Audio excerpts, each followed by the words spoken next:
Well, my name's Brian Deere, and I've spent the last 9 years on and off investigating extraordinary controversy over whether the MMR children's vaccine causes autism. I haven't spent my whole life on that for 9 years, but for much of that time I've been working for the Sunday Times, for Channel 4 television, where we made a documentary on the subject, and more recently for the BMJ, which has done a three-part series looking at whether the MMR vaccine controversy was manufactured, and clearly we found that it was, and the editors of the BMJ, based on the research, the investigation that I carried out, concluded that the whole thing, this health scare which had terrified a generation of parents, which had exposed children to serious risk of disease. In fact, even in the UK we saw children die, and we also saw, and I think this is something I want to really focus on in my talk, is the hardship that has been caused to parents who have children with developmental disorders, who've come to believe that it's their own fault for vaccinating their child, that their child has some kind of developmental issue. Now, I raise those kind of questions and pursue that investigation in this conference in a particular context, and that context is that the medical literature is seen from the outside by myself and also by other journalists who've looked at the literature for different reasons, full of what I can only call shit. There is so much research which is being published in biomedical journals which is simply junk. Either it's manifestly wrong, or there's some kind of misconduct involved where researchers have adjusted their findings, or it's outright fraud. And that was the judgment that the editors of the BMJ formed about the research that was carried out that suggested there was a link between the MMR vaccine and autism.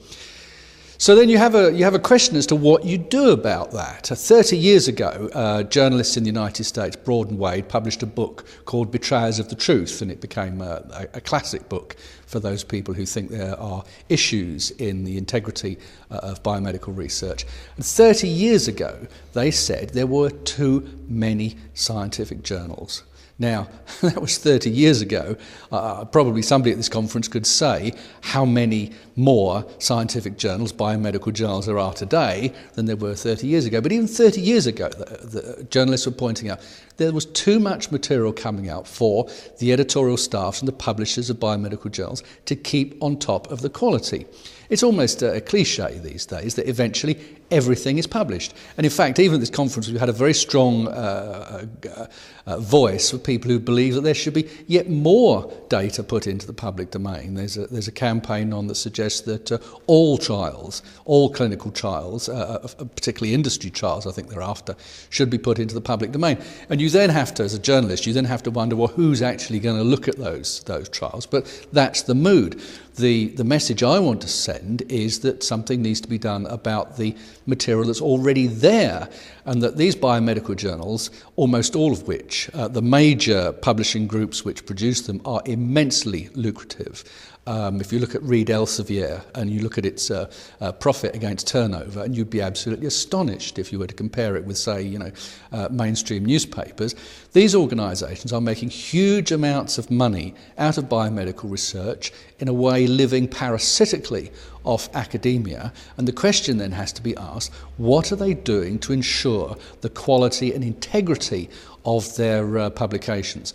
And my answer to that is there's something, it's actually a very small suggestion which I put forward at this conference. It's nothing needs to frighten anybody, but the suggestion essentially is that the editors of biomedical journals should be in a position, after publishing a particular piece of research, to, if necessary, and if they've got credible grounds for doing this, to go back to the authors and say to the authors, look, we'd like to have an appointment with you on Thursday week or something, we'd like to talk to you on the telephone, and we'd like to have our own expert participating in this conversation, and we want to record it, and we want to ask you about the methods of your research and the data that you have gathered, and we just want to talk to you about that, and we're going to record it and archive that recording.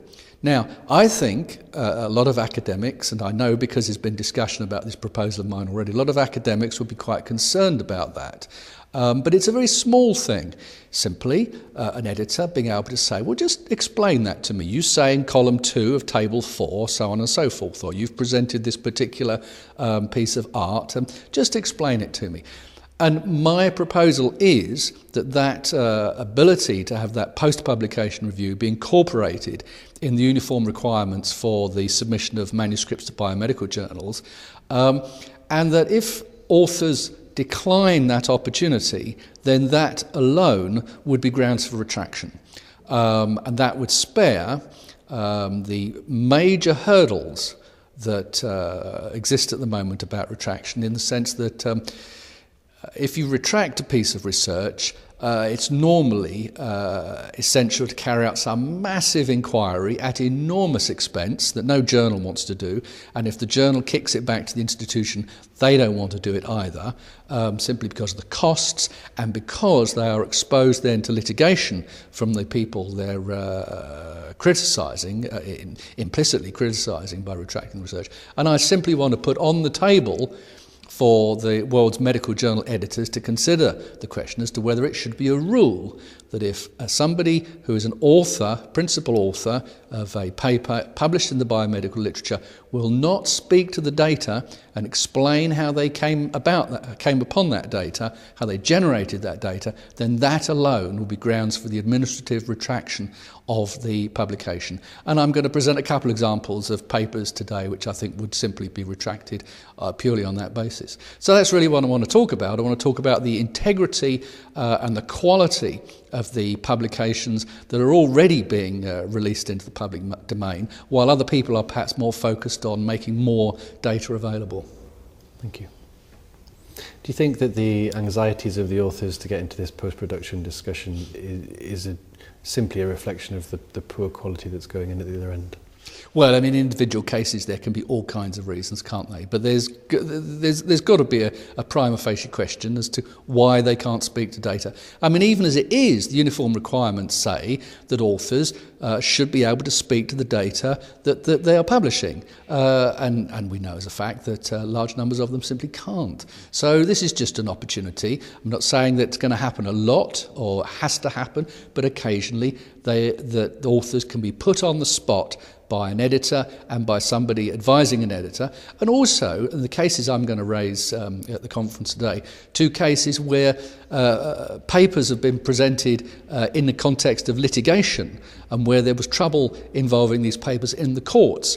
And if scientists can't explain themselves in the courts, which are, after all, the forum that our society holds above all others for determining what is true and what is false, if they won't go forward in the courts, then their papers should be retracted. So what I'm saying is that if they won't speak to editors, or if they won't speak to their employers, or a proper panel convened to look at a piece of research, or a court, then simply the paper should be retracted. And it's a minor thing, and it may well be that as an outsider I've spotted something that perhaps the publishing community hasn't yet got its mind round, or maybe they'll laugh at me. I don't know.